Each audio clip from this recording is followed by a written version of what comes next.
le développement du dogme de l'Eucharistie.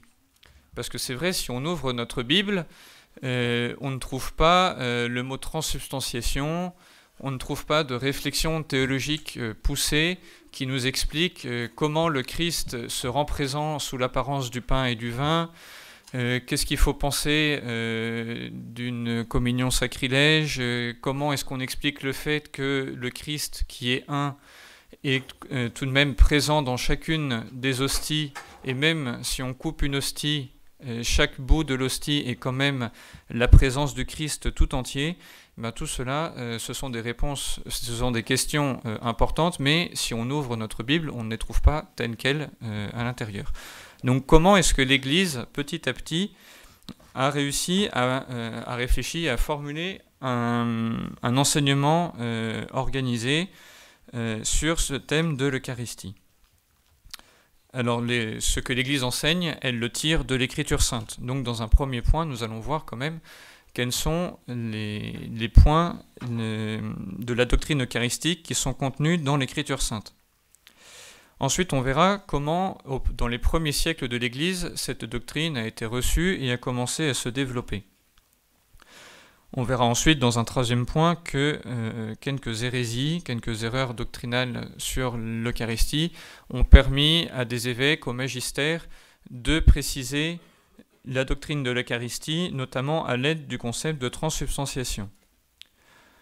On verra ensuite comment le Concile de Trente a donné un enseignement assez complet sur ce sujet, et on verra enfin, dans une dernière partie, les évolutions plus récentes, en tout cas après le Concile de Trente et jusqu'au Concile Vatican II essentiellement.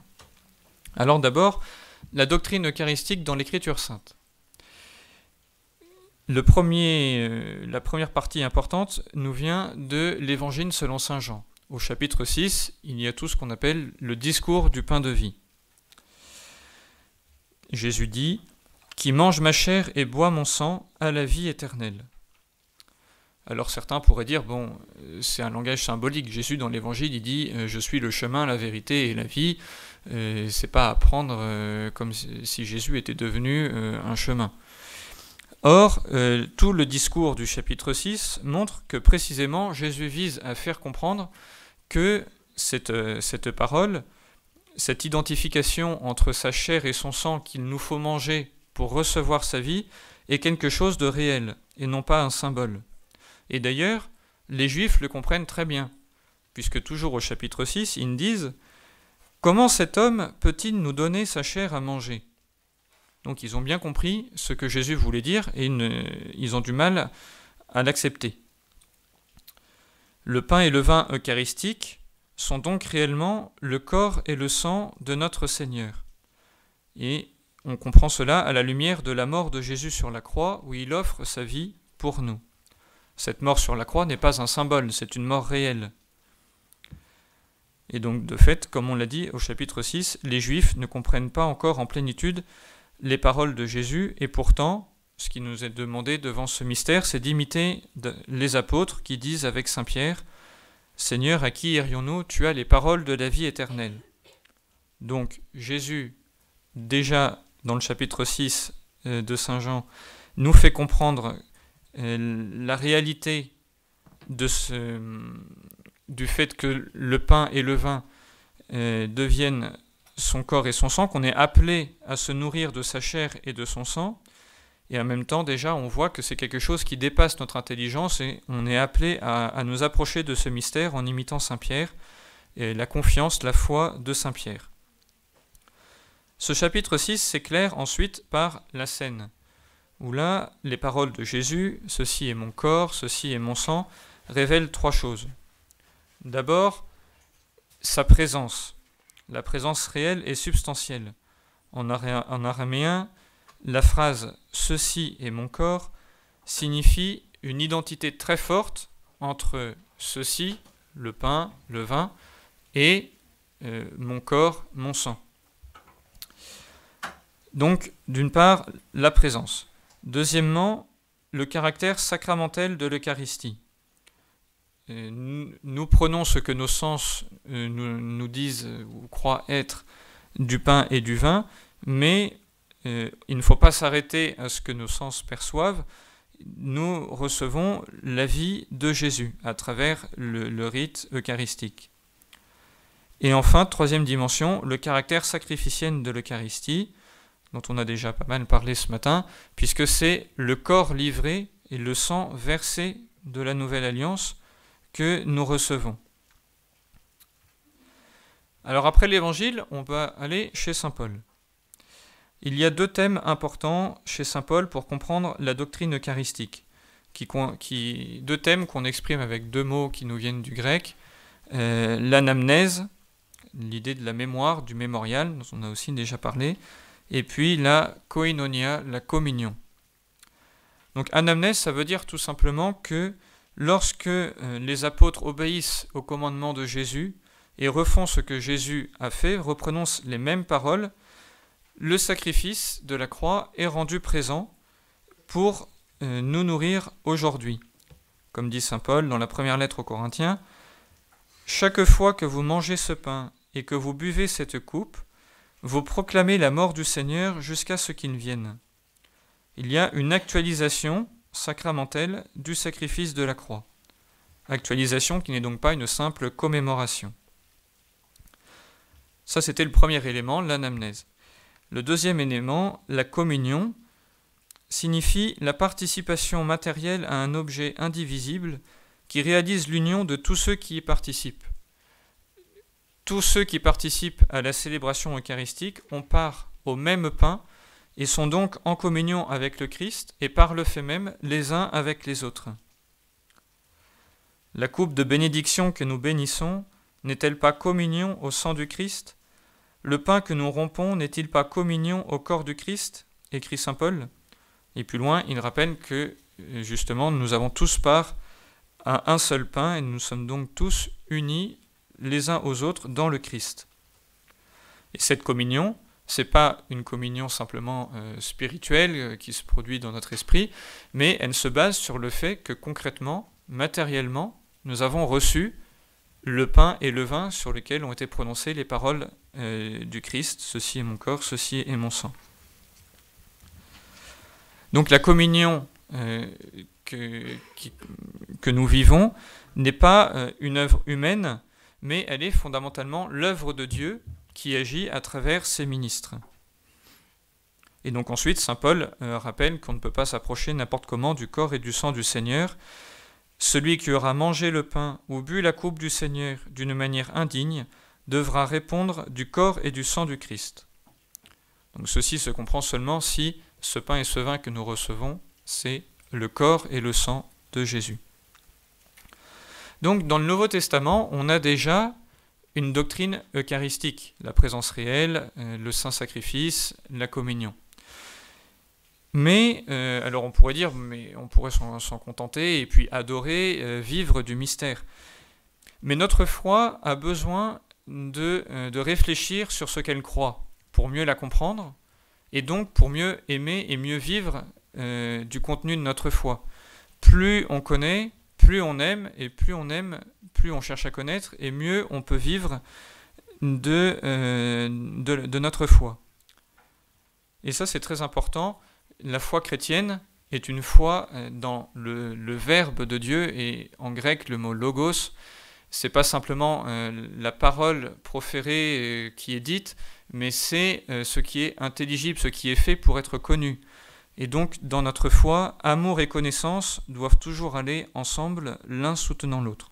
Et donc, c'est pour ça qu'au cours des siècles, des théologiens, des évêques vont s'attacher à mieux comprendre ce qui se passe au moment de l'Eucharistie, non pas parce qu'avec notre petite intelligence nous pouvons tout comprendre, mais parce que justement ils étaient mus par un grand amour de Jésus, de l'Eucharistie, et qu'ils voulaient chercher à mieux comprendre pour mieux aimer ce mystère.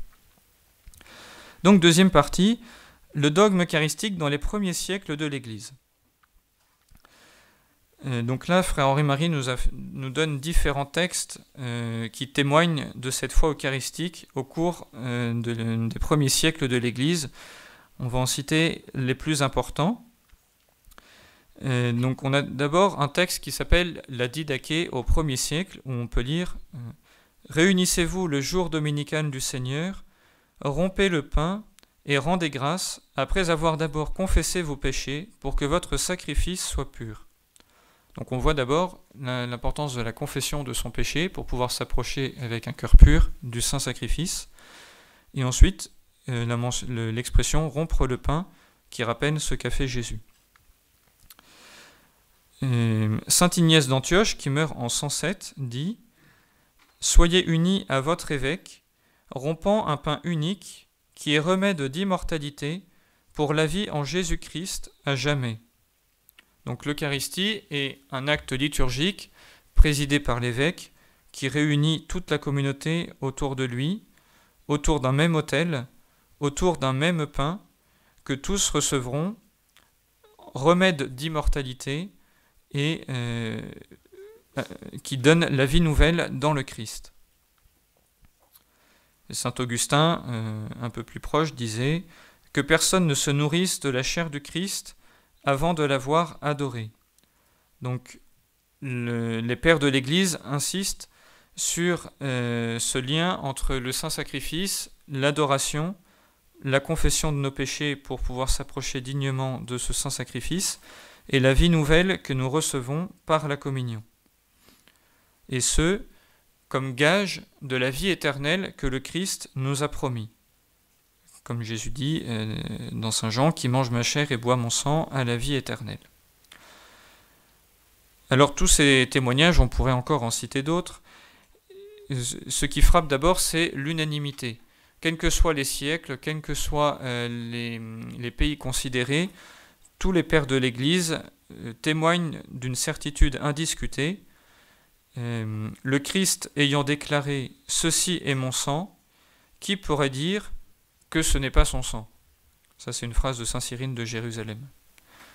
S'il a pu changer l'eau en vin à Cana, pourquoi douter du miracle eucharistique?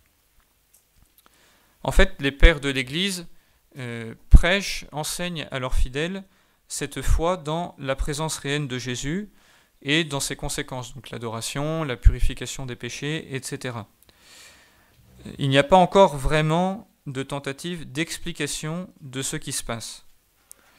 Cela va arriver plus tard avec le début de la théologie rationnelle, on va dire, au début du Moyen-Âge. Et donc c'est notre troisième partie, le développement du dogme de la transsubstantiation.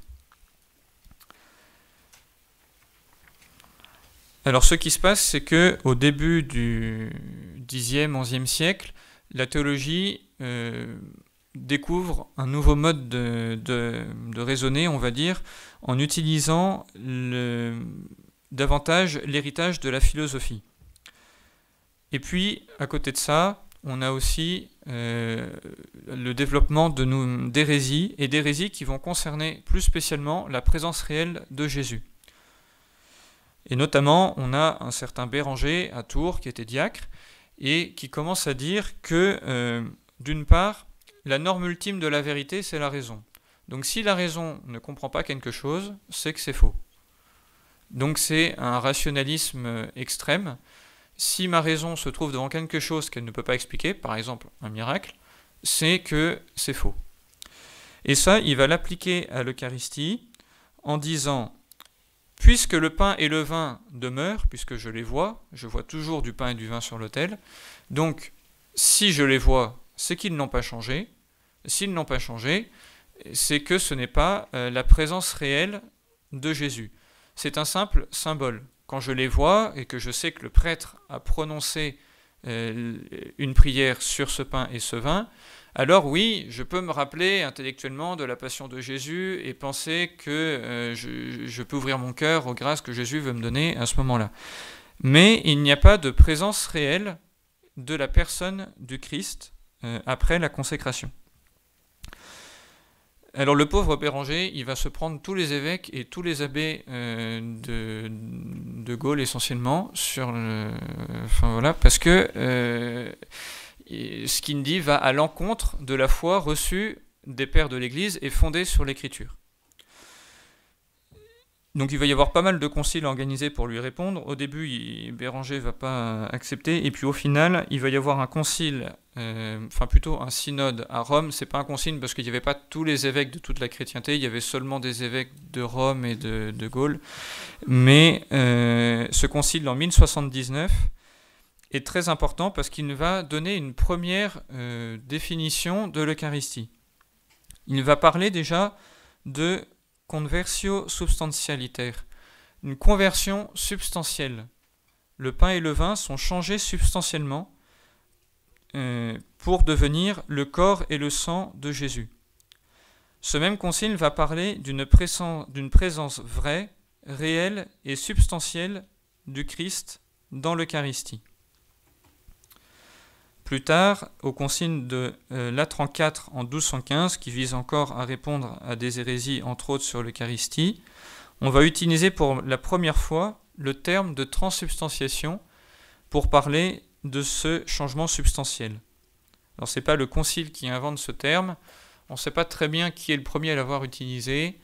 Peut-être que c'est Étienne de Baugé, évêque d'Autun, mort en 1140. Peut-être que c'est un auteur anonyme qui a signé une somme théologique du nom de Roland et qui a publié à peu près en 1940. En tout cas, c'est à peu près à ce moment-là que le mot apparaît pour désigner ce qui se passe au moment de la consécration.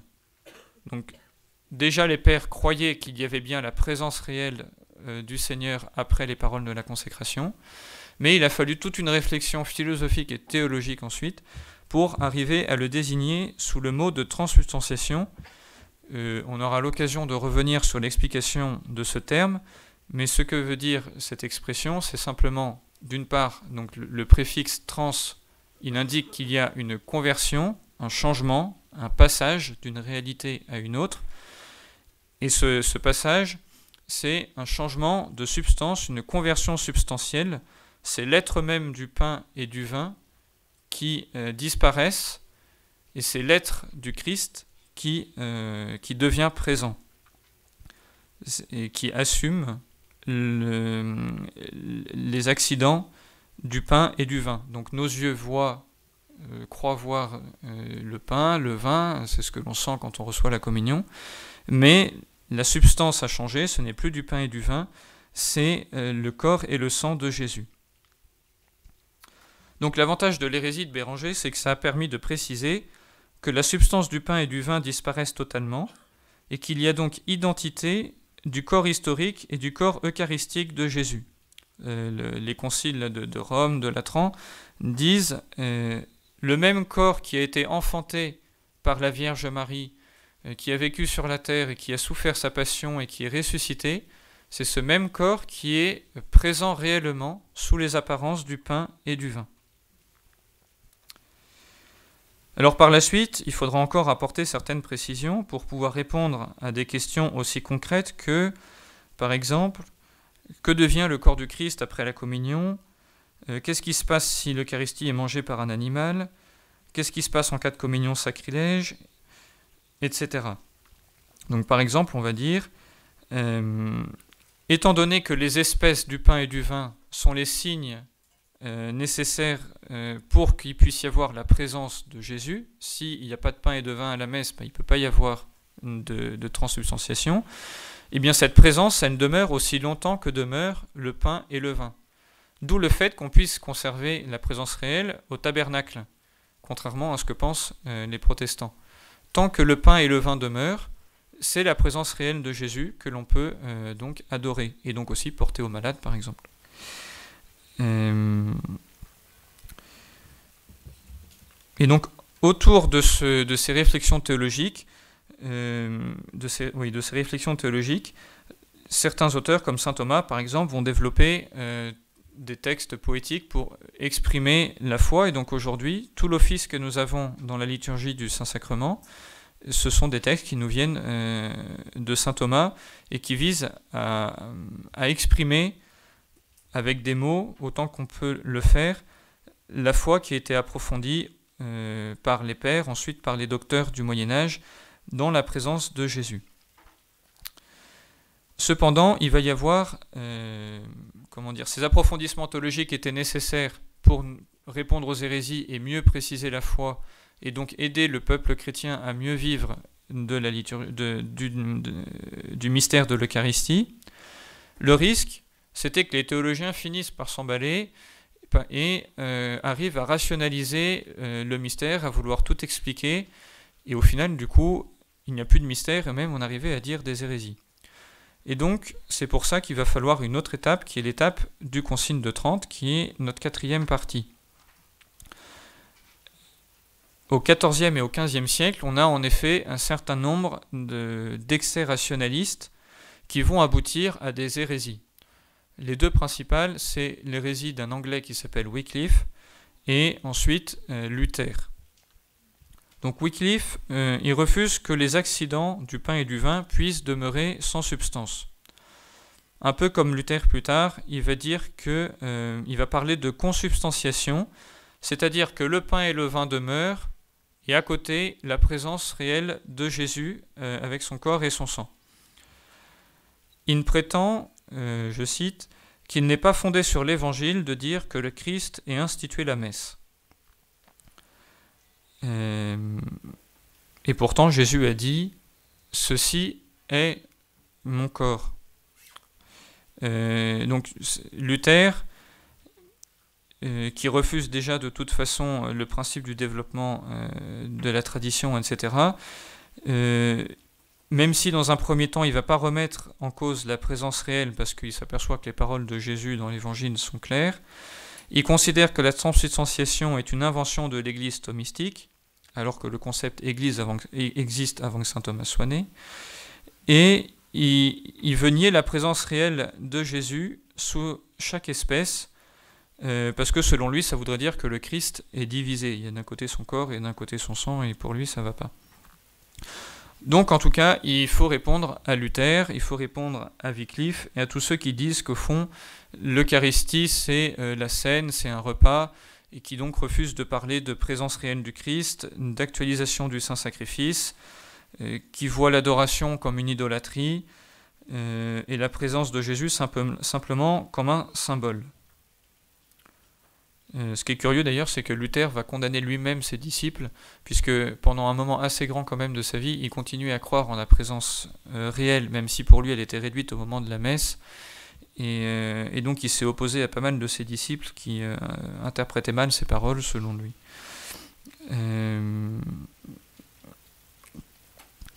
Donc le Concile de Trente va réfuter les erreurs protestantes en confirmant le dogme de la transsubstantiation, en rappelant que la messe n'est pas un simple mémorial, mais un sacrifice proprement dit, qui actualise l'unique sacrifice de la croix et en applique aux hommes la valeur. Je cite, « La messe est un sacrifice propitiatoire, offert pour les vivants et pour les morts, pour le péché, pour les peines du péché. »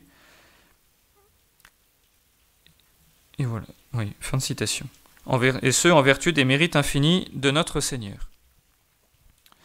Et c'est cette doctrine du Concile de Trente qui va ensuite être enseignée à travers la rédaction du catéchisme romain jusqu'à nos jours, au point qu'on pourrait dire, mais cette doctrine, voilà, depuis le Concile de Trente, elle était enseignée, elle s'est bien imposée, développée, et il n'y a plus de problème. Mais c'était compté sans la féconde imagination des théologiens. Et au XXe siècle, on voit poindre de nouveau certaines remises en cause. C'est que au XVIIIe, XIXe siècle, la philosophie a changé. On est dans des courants plus idéalistes, où on ne pense pas, on estime que l'intelligence humaine ne peut pas connaître la vérité, l'être même des choses. Donc parler de substance, d'accident, c'est au mieux une prétention qui pouvait encore être valable au Moyen-Âge, dans ces temps obscurs, voilà. Mais aujourd'hui, on est parvenu à l'âge adulte de l'humanité, et donc il faut mettre de côté cette prétention à connaître le réel.